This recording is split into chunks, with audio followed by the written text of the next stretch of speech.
here today. I want to introduce the panelists here, and I'm going to let each of them talk about who they are, and then I'm going to run through some questions. So if we start with you, Kath. Okay, I'm not really starting. Can you hear me, or do I need the microphone? I'm assuming you can hear me. I'm Kath Roach. I'm the CIO of SELFRIDGES Group, which is not SELFRIDGES & Co. SELFRIDGES & Co. are the banners in the group. We also have businesses in Canada, the Netherlands and Ireland. I've been there for just over 4 years, and it's obviously a hot topic for us, GDPR, around customer data and obviously security around payments. And so I look forward to the discussion. Thank you. Yeah, I'm Dane. I'm the group CISO at INTERTEK Testing Services. I've been in the industry now at the CISO level for almost 15 years. I've only been in Europe for the last 5 years, so things like EU GDPR are quite exciting for me. See them as interesting challenges that we can tackle with our partners in legal and risk as well. Hello everybody, my name is Carvalho. I am the global CISO of OCS Group. We employ about 100,000 people globally.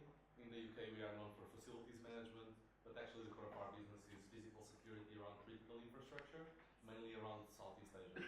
Many of our customers are nation states, highly regulated industry and critical infrastructure, so this has a lot of impact in our business. Hi, my name is Baker. I'm here as a sort of pseudo-representative of the IT industry. I work for Oracle, so I have a slightly different perspective from these very, very senior executives talking about their organisations.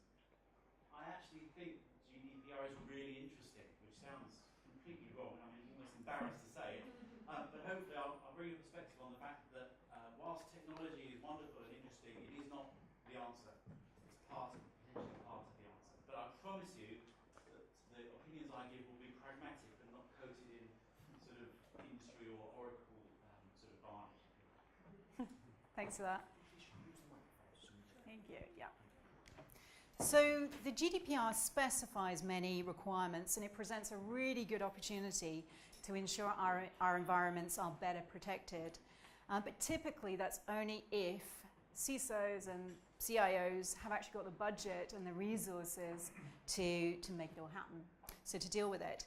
So in your opinion, is the GDPR overkill, or is it something that has been thoroughly thought through and is being welcomed, certainly by our industry? So Kath, I'm going to start with you.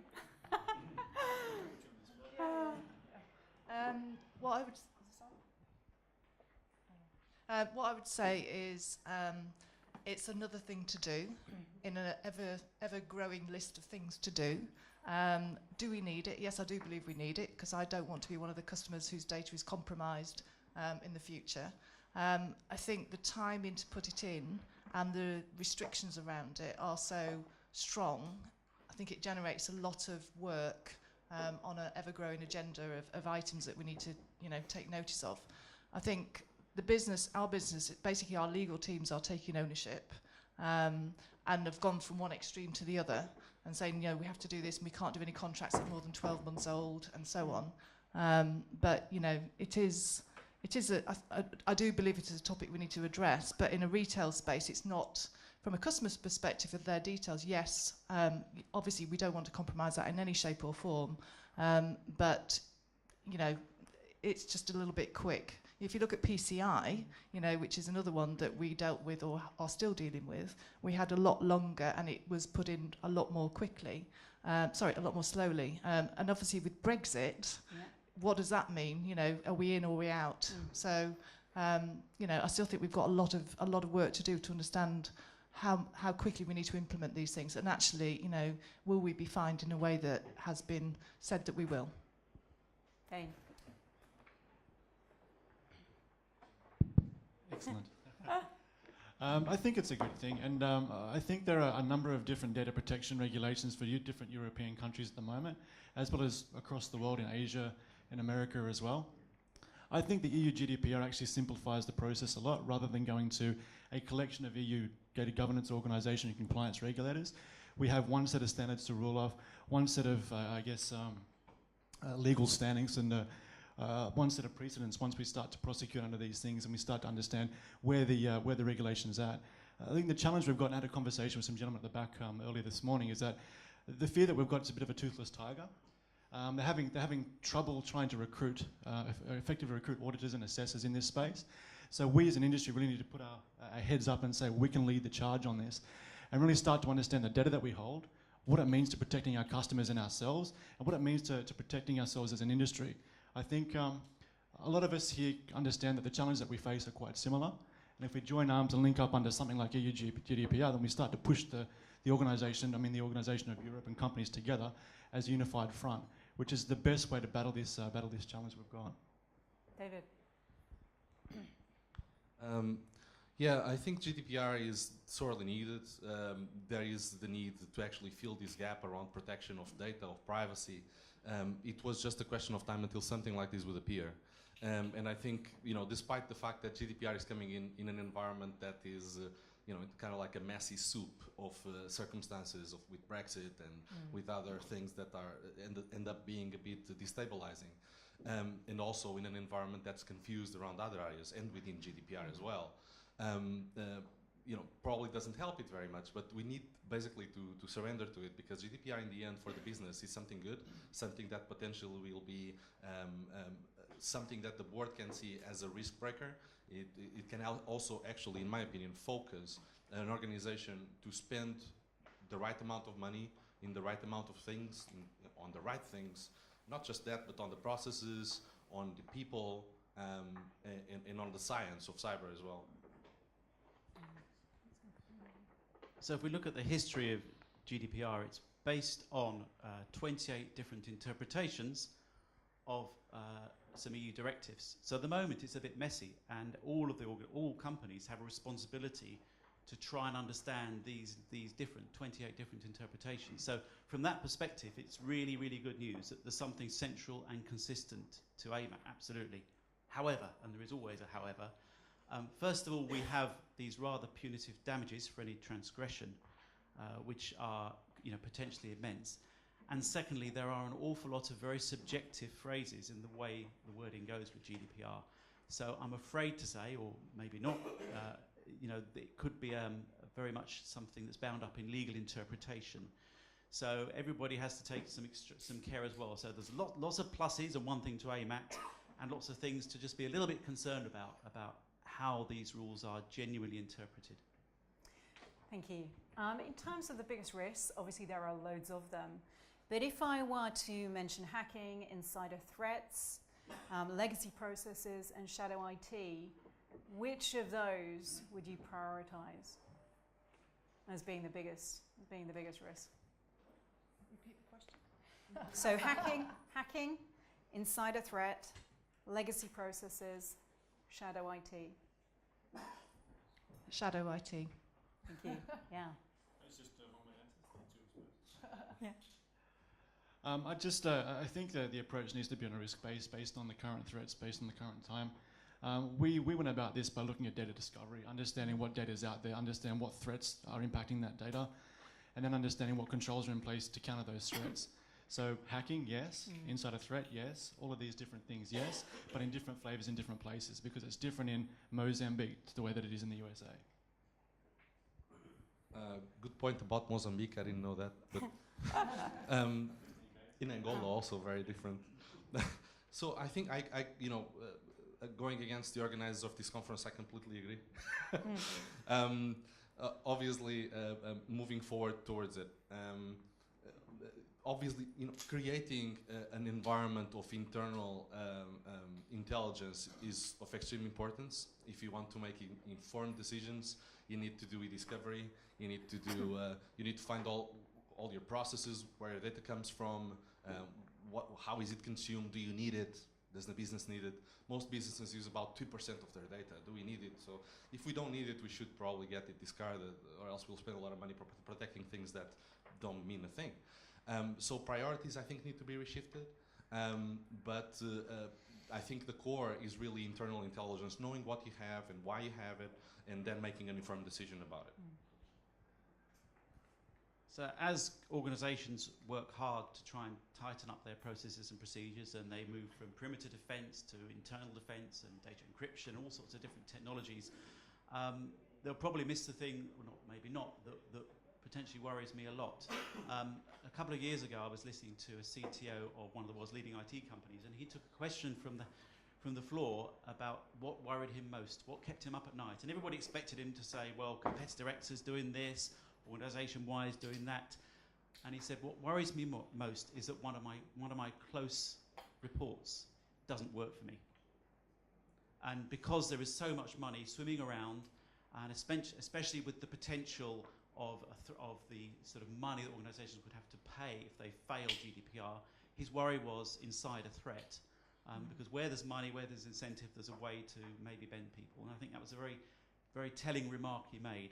Not to scare everybody and make you think you've all got sort of spies in your midst, but just something that will unfortunately become more important to worry about.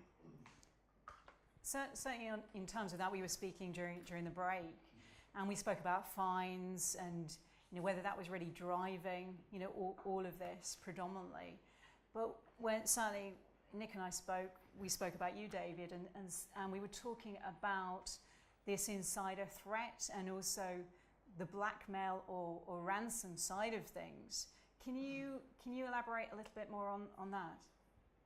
Sure. Thank you for bringing this up. I think it's something that doesn't come up very much when people speak about GDPR. We tend to look at it from a defender's point of view and from how can we protect the business against these events that would generate, real impact in terms of profitability for the business. And that's all good. But if you look at it from an attacker's mindset, I am seeing, and I'm not foreseeing, I believe this is probably going to happen because people find ways around things. If there is a huge stick that's going to hit you, some people will pry it out. And so what I mean by this is the fact that there's people today doing all sorts of ransomware, changing it constantly, trying to get as much money out of you and doing as much disruption as possible. Coming GDPR, I see people from the hacking community, not the good one, coming around and basically stealing a bit of your IP or stealing a bit of your customers' data and saying, look, I have proof here that you actually are not following GDPR, and I'm going to put this into the wild and into the media if you don't pay me $1 million or $500,000, which is nothing compared to a potential 4% turnover. So I think the amount of ransoms that people will be expecting in the future will change a lot, and I think this policy wasn't really thought around that, and it's pretty hard to actually deal. This is not a trivial issue, and also around people that might have something against the company. So imagine that an employee that is not happy with something that happened, he was fired, the company was downsized. I think if he knows the internal processes and he knows something is missing, all he needs to do is to do a complaint at the ICO, and off you go. The same thing with these companies that call you and say, hey, have you been involved in an accident? I think we can get you some money. So basically these companies are dying, and suddenly GDPR falls in their table and they're like, hey, I think you might have lost some data. Maybe we can help you get some money. And these obviously will be coming, I think. There will be lots of people exploiting this side of thing that comes around the impact that these pseudo standard has around organizations. I think there should be more conversation around this in general. So thanks for bringing that up. I think that's a really, really good point. It's really good. So just to sort of add to that, because what we're coming down to is the carrot and the stick syndrome, isn't it? And if there is a criticism I have of GDPR, it is that the stick is so blinking large that it does open us up to exactly this type of complete misuse. An absolute unintended consequence is seeding a type of criminal behaviour. If the carrot was better, if you like, if there was a sort of EU way of certifying that organisations have really sorted themselves out, something that organisations could use to promote themselves from a positive angle, maybe that would have been a bit something better, or maybe less of a stick and more of a carrot, something along those lines. But it's a shame that something that had the best possible ambition could potentially turn out to have some poor consequences. Thanks for that. The other interesting thing is, you brought up the dark web a few minutes ago, is really to do with the value of personal information. You know, it's got a higher value now than financial, credit card information. So GDPR does present a good opportunity for us to look at all of these things. But what I'm interested to find out, and for you to share with the audience here, are what technologies, because I'm going to move on to processes and people in a minute, but what technologies that you're using to help to address, the issue. So obviously we do regular penetration testing, using third parties. A lot of retailers in particular are looking to move risk to third parties because we're not good at these types of things internally, and it's not traditionally top of our list. So I would say we are moving to the cloud. I'm looking at the Oracle guys on the front row. We're a big cloud consumer now. Also around credit cards, we're moving that to third parties. Any customer data we're looking to put in the cloud and have hosted for us. Our websites are generally hosted, software as a service, or actually hosted in a private cloud. So I think it's around, also there's a big education piece of our own people around what this actually means for them. Just going back to the last conversation, I think we're more at risk by not having processes that are well known and having people who can go and procure services, mainly around the marketing area. Dropbox is a real good case in point. So I think, those are the ones where we're probably more at risk of not knowing what's necessarily being contracted to and data is being used for. So I think, from my perspective, that's probably our biggest threat. With all the work that we're doing to move data and have it managed for us, there are always going to be some, areas where, shadow IT, it's not even shadow IT, it's shadow business process, are actually probably going to catch us out. Thank you. Dane? I guess anything that supports enhanced confidentiality and integrity of data, because we talk about data loss and things like that, but I think some of the in vogue attacks these days are actually changing the integrity of the data in the systems, where they get into a system, change the data, suddenly payments get produced, emails go out, databases get dropped, things like that. From a technology perspective, it's anything that can support those two things. Then you have your basics such as application security and things like that, because if you don't have good application security, I can just go to your website and drop a SQL table onto my desktop, no problem at all. Not to say that I do, I know how to do it, but I know these attacks exist. So anything, I guess, that can really support the confidentiality and integrity of data. I'm not sure, I think there might be an availability clause in there somewhere as well, that has to be available when people need it, things like that. But the primary technological solutions for me would be around encryption and things like file integrity management. So SQL injection was mentioned here. So obviously, in my opinion, I believe that still, hitting the same donkey with the same stick, the basics are still the issue.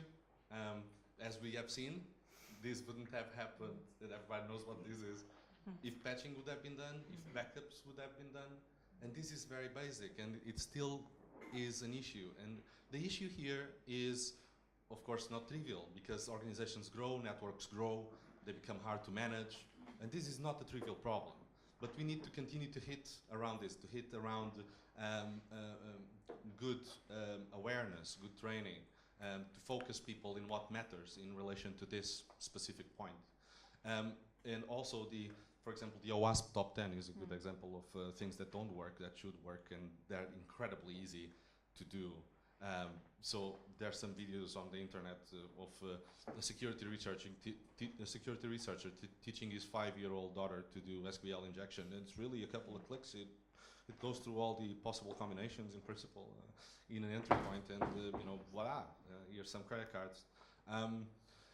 And these keep being, SQL injection, cross-site scripting, this sort of thing, credential stealing environments or credential stealing capabilities that are incredibly easy to use. You don't even need to understand the architecture or to understand a programming language or to understand SQL, which is the thing that you're attacking. You just need to click a button, go and download the database and put it for sale. So knowing about this, our posture has to be, let's, if we were a basketball team, we shouldn't go and try to do the, cross-court throws. We should probably start at, throwing really close and trying to hit it most of the time. And I think that's what's missing. People tend to, there's this fallacy, I think, around, or this illusion or delusion around information security from a business perspective, that is forgetting about people, process, and the science, because that's what you're buying into as a business. It's not really the tools. The tools are something else, they're support. So I think that's what you need to tackle, in my opinion.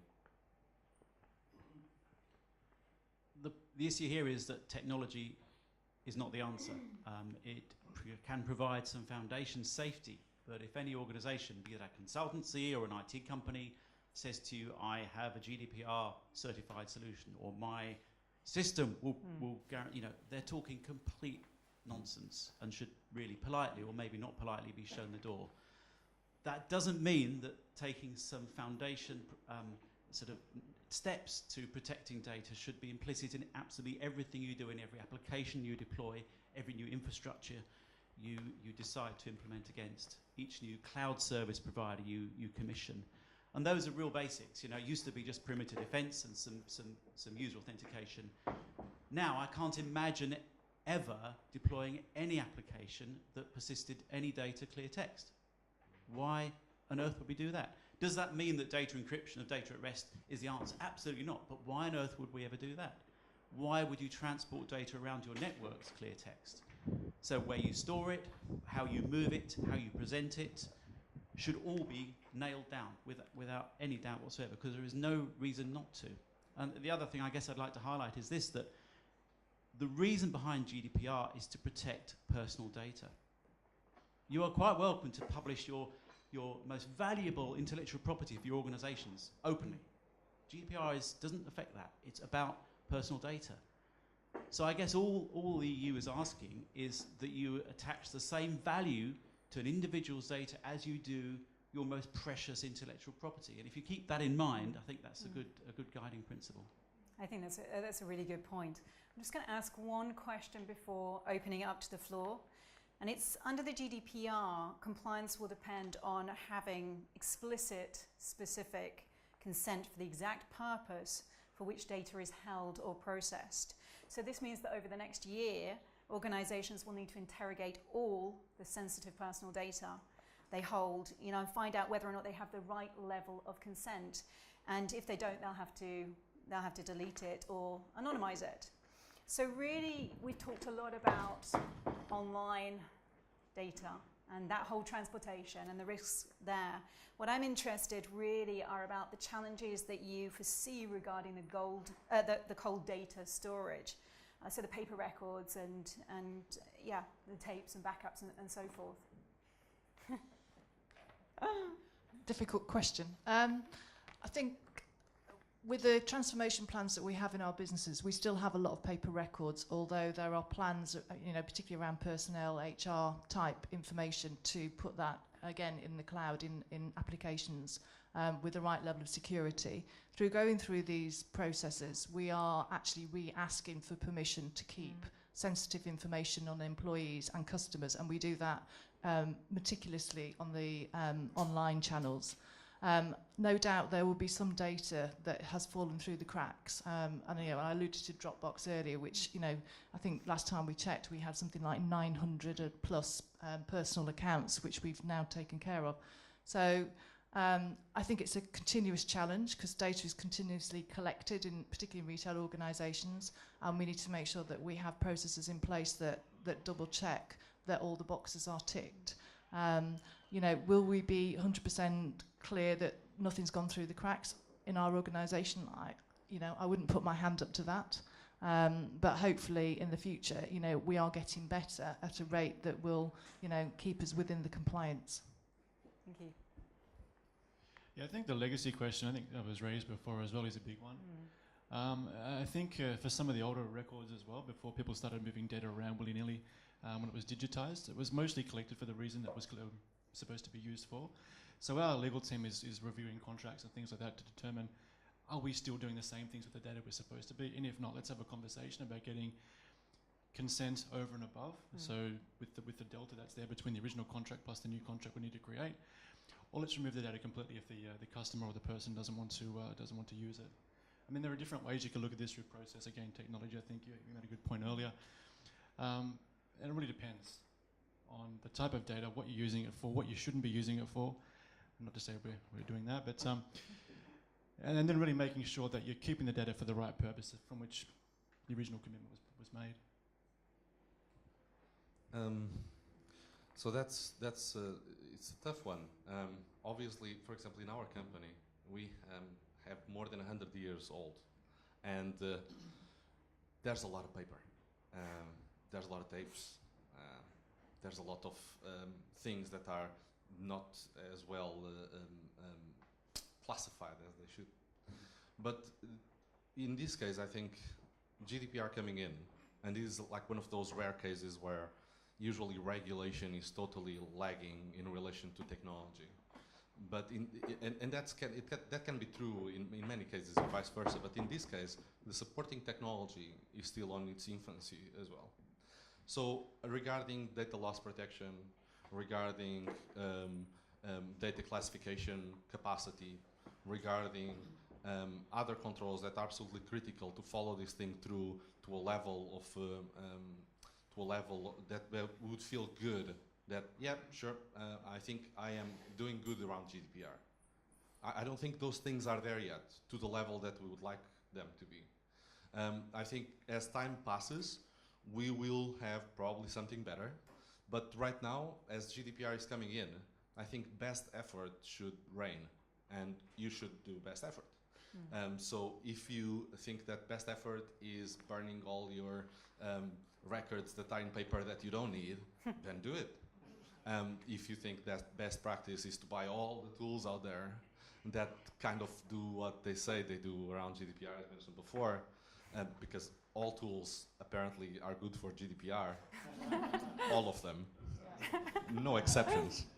I think it's a rule now. You are not security vendor if it's not good for GDPR.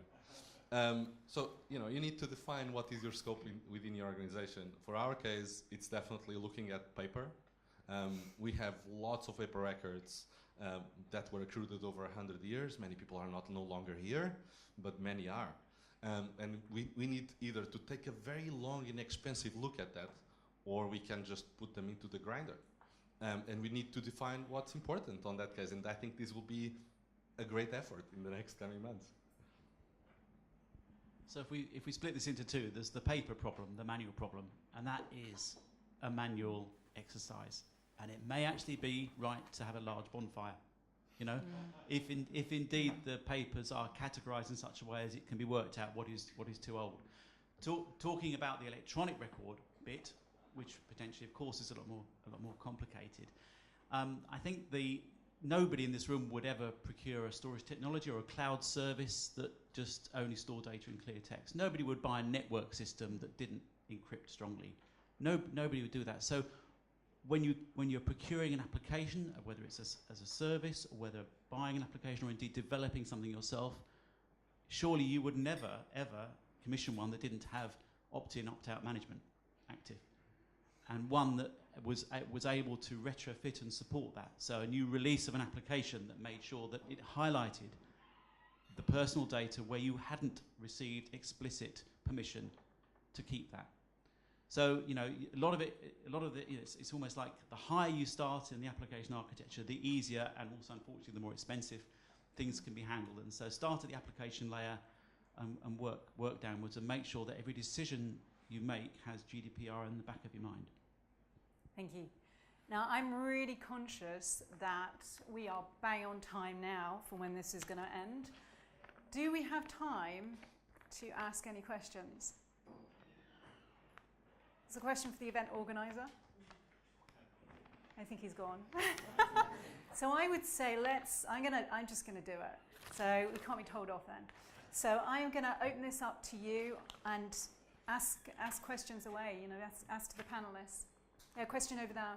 You touched on defining the scope, and I'm a bit concerned that the people of the generation in this room is probably the last generation that is very concerned about data and chain of custody. If I look at my 16-year-old daughter in the age of Snapchat and instant gratification, do you guys have any thoughts about bringing in data protection as a school level subject? What a good idea. Yeah, we all agree. I think so. The education piece is important. I think we all talked about technology is not the solution. It's a tool that can be used to augment things. But we fail if we forget to educate people, help them understand the awareness of it. For those who are CISOs in the room, our number one goal is the constant journey of relevance. We need to make sure people understand it. We need to make sure they keep understanding it. And when it changes, we need to make sure they keep understanding it again. And that applies to family, friends, loved ones, anyone you can think of that is a bit naive, with all due respect. And we need to make sure that wave of education flows forward, because we're living in the data industry that they call the information revolution or something. This is not going to slow down. It's picking up pace at dramatic speeds. And our best effort is this awareness, so that people start thinking about security, cybersecurity, digital safety in every part of their daily lives. Again, I completely agree with that. There is, I think, a very big lack of effort around this from our institutions. They are not paying enough attention to this, and then of course they complain that people do this wrong and that wrong. That's normal, and that's just a consequence of the lack of action. I know an author, a colleague CISO as well here in the UK, that has published a book in Amazon for children up to 9 years old. That is called The Magic Zablet with a Z, and basically teaches them the principles of privacy online in a world that, you know, like you said, instant gratification, everything comes easy, really quickly, all the things are colorful, and kids like this, but they don't realize what is at stake, and especially as they grow up, they get used to something that, you know, I think to an extent, I also did with IRC and other things. Well, we couldn't really send pictures easily, and they would appear like this. Yeah, ASCII images. Things really have changed, and I think our institutions and government and others, even schools, need to really put their finger on the wound on this one and make a difference. Because if they don't, it's kind of it's not the best effort, is it? It's just people kind of like filling potholes here and there. But this is my point is, and this is kind of like a psychological, philosophical point, but there needs to be an approach to this that is repeatable. So we need to understand that the problem is there, and it's not dependent on technology, it's actually dependent on people's heads. And what do they see as critical for them or not? Because things are.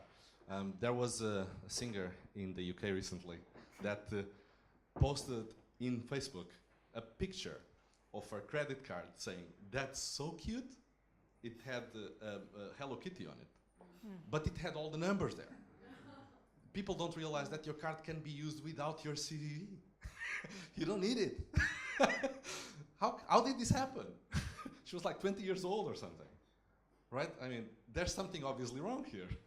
And there were like 90 comments. And on the first 20 or 30, nobody noticed that was a bad thing. They were like, "Oh, it's so cute. Where did you get it?" Right? I think all I'll say is I'm really, really grateful that Facebook wasn't around when I was a teenager, because the type of rubbish I would have put up would have been completely embarrassing. But on a serious note, having in the school curriculum a genuine appreciation of the way social media works, especially with respect to news, and the way news is handled, or Trump news or fake news, and the whole echo chamber effect that unfortunately we get. And that applies as much as in LinkedIn as it does in Facebook. So I'm not isolating off different certain types of social media, but unfortunately, so you know, it is, yeah, exactly. So as far as the curriculum's concerned, yeah, definitely needs some good education there.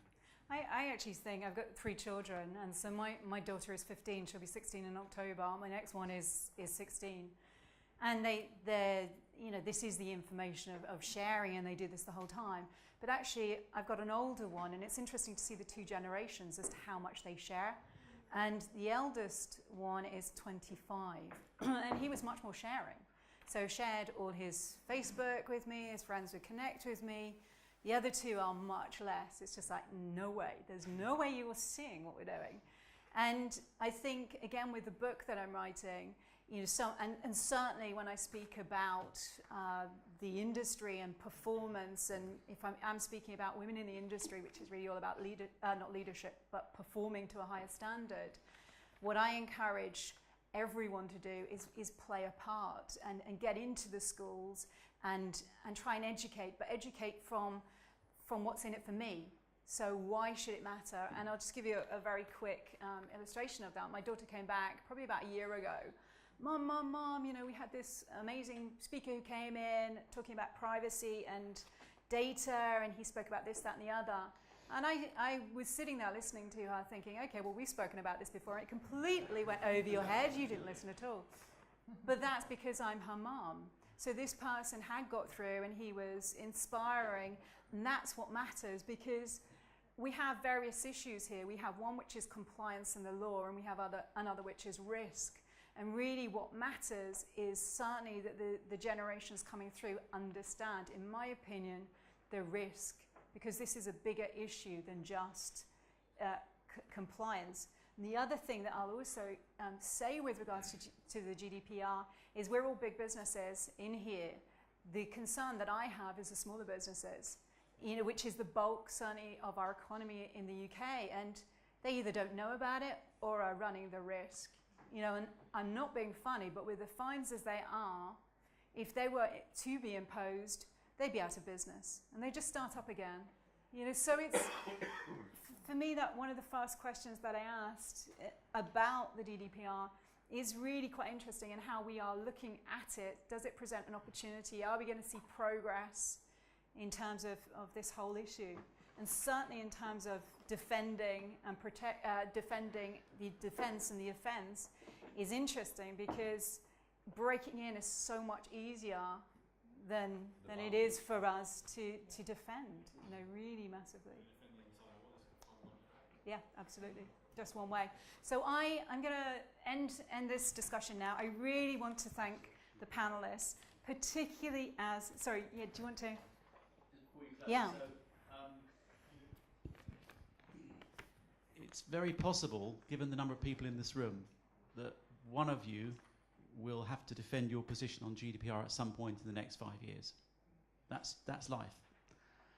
So I apply a little test to decisions I make at work about if we got a balance of spend and architecture and design that I try and guide me. And that is that if you can defend your decisions on Newsnight, on live television, to somebody like Paxman, one of his colleagues, then you're on the right track to do. So just bear that in mind when you're making your GDPR decisions, because it might be you or a representative of your company on Newsnight defending your investment decisions. Thank you. Thank you. Okay, we are so out of time, so I just want to thank the panelists, particularly as they were put on the spot with regards to these questions. So they did a really good job, and I just want to thank you, the audience, for being here and listening and contributing. Thank you.